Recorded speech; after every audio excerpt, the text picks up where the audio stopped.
খলিফা ডাক দিয়ে বলে, গোলামকে, রে গোলাম, এরে গোলাম, আমরা এমন একজন পয়গম্বরের আদর্শ গ্রহণ করেছি, এমন একজন পয়গম্বরের আদর্শ গ্রহণ করেছি, যেই পয়গম্বর তোর আর আমার ব্যাপারে বর্ণনা করে বলেন, ইখওয়ানুকুম খাবালুকুম জাআলাকুমুল্লাহু তাহতা আইদিকুম ফামান কানা আখুহু তাহতা ইয়াদিহি ফালইউতইমহু মিম্মা ইয়াকুলুহু ইউলবিসু মিম্মা ইউলবাস।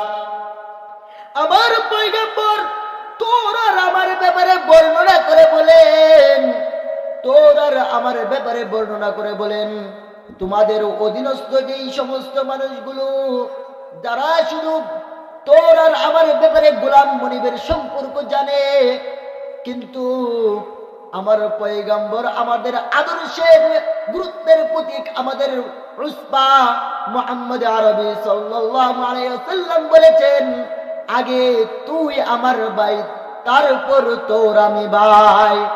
আগে ভাই ভাই সম্পর্ক, তারপর গোলাম মনিবের সম্পর্ক। খলিফা হযরত ওমর ফারুক রাদিয়াল্লাহু তাআলা আনহু পালা বদল করে একজন আরেকজন পালাক্রমে একজন আরেকজন যখন উটের উপরে উঠে আবার নামে, আবার উঠে আবার নামে, কিছুক্ষণ যাওয়ার পর জেরুজালেমে পৌঁছলো খবর যে ওমরের ছোট্ট একটা কাফেলা ধীর গতিতে এগিয়ে আসছে। ওই জায়গায় জেরুজালেমের মূল পয়েন্টে রাষ্ট্রের প্রধান ফটকের সামনে সমস্ত ইহুদিরা তারা আমার খলিফাতুল মুসলিমিন ওমরকে স্বাগতম জানানোর জন্য, ওয়েলকাম জানানোর জন্য সমস্ত ইহুদিরা মূল ফটকের সামনে উপস্থিত ছিলেন। কয়েকজনকে বলল, তোমরা তাওরাত কিতাব খুলো, আল্লাহর কিতাব তাওরাত। ওই তাওরাত তারা খুলে খুলে বসলো, আল্লাহর কোরআন তাওরাত তারা খুলে খুলে বসলো।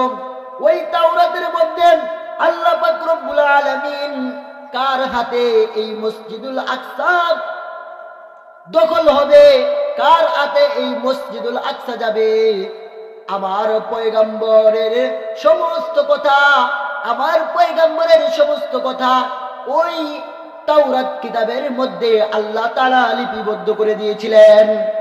ইহুদিরা পড়তে থাকলো তাওরাত কিতাব, ইহুদিরা তাওরাত কিতাব পড়লো, কিতাব পড়তেছে এক ইহুদি পেল যে খলিফা যখন জেরুজালেমে প্রবেশ করবে, খলিফা থাকবে গোলামের বেশে আর গোলাম থাকবে শাহজাদার বেশে। খলিফা গোলামের বেশে থাকবে আর গোলাম থাকবে শাহজাদার বেশে। আরেকজন ইহুদি পেল যে আমাদের পয়গম্বরের হাতে থাকবে তার সিরা জুতা নিয়ে তিনি আমাদের রাজধানীতে প্রবেশ করবেন। যখন ধীর গতিতে এগিয়ে ওমরের কাফেলা জেরুজালেম পর্যন্ত পৌঁছে গেল, জেরুজালেমে পৌঁছার আগ মুহূর্তে গোলামকে বলল, গোলাম রে, এবার তুই উটের উপরে উঠ, আমি খলিফা তার উটের রশি ধরে ধরে টেনে টেনে নিব। খলিফা যখন এই কথা বলল, গোলাম তার পা জড়িয়ে ধরে বলল, খলিফা গো, আপনার দোহাই লাগে, আপনি কেমন করে গো এত বড় রাষ্ট্রনায়ক হইয়া আমার মতো নগণ্য একটা গোলামের উটের রশি ধরে ধরে টেনে টেনে নিবেন, এটা কি করে সম্ভব? এ কথা যখন বললেন ওমর ফারুক রাদিয়াল্লাহু তাআলা বললেন যে আমরা এমন একজন পয়গম্বরের আদর্শ গ্রহণ করেছি, যেই পয়গম্বর তোর আর আমার ব্যাপারে এমন সুন্দর কথা বলেছেন। ইখওয়ানুকুম, আগে বলেছেন ভাই ভাই সম্পর্ক, খাবালুকুম, তারপরে বলেছেন গোলাম মুনিবের সম্পর্ক, অতএব তুই আমার ভাই, আমি তোর ভাই, তুই উটের উপরে উঠ, আমি খলিফা তোর উটের রশি ধরে ধরে ধরে জেরুজালেমে প্রবেশ করব।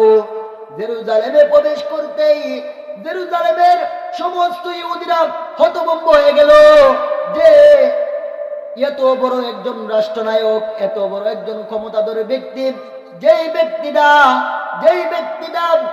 এত বড় রাষ্ট্রনায়ক, যেই ব্যক্তিটা আমাদের জেরুজালেমে প্রবেশ করলো, আমাদের তাওরাত কিতাবের সঙ্গে মিলে গেল। সমস্ত ইহুদিরা তর তর করে কেঁপে গেল আর ওমরের হাতে ইসলাম গ্রহণ করলেন। সমস্ত ইহুদিরা হযরত ওমরকে ওই মসজিদুল আকসার সমস্ত চাবিগুলো দিয়ে দিলেন। মসজিদুল আকসা মুসলমানদের আয়ত্তে আসলো। মুসলমানরা ওই সভ্যতায়, জেরুজালেম হাজার হাজার বছর ধরে মুসলমানদের সভ্যতায় ওই মসজিদুল আকসা চলছে। আজকে কেন গায়ের জুড়ে ওই মসজিদুল আকসাকে দখল করতে চাই? যেই কুলাঙ্গার গুলো, যেই নাস্তিক গুলো আজকে এই মসজিদুল আকসাকে দখল করতে চাই, তাদেরকে স্পষ্ট ভাষায় বলে দেই, আমাদের প্রথম কিবলা ওই মসজিদুল আকসাকে। আমাদের জীবন থাকতে, এক ফোঁটা রক্ত থাকতে এই মসজিদুল আকসাকে ইহুদিদের হাতে দখলদারিত্ব করতে দিব না। আল্লাহ পাক রব্বুল আলামিন আমাদেরকে, আপনাদেরকে জেরুজালেম মসজিদুল আকসার ইতিহাস জানার তৌফিক দান করেন। সবাই বলে আমিন। ওয়া আখির দাওয়ানা আলহামদুলিল্লাহি রাব্বিল আলামিন।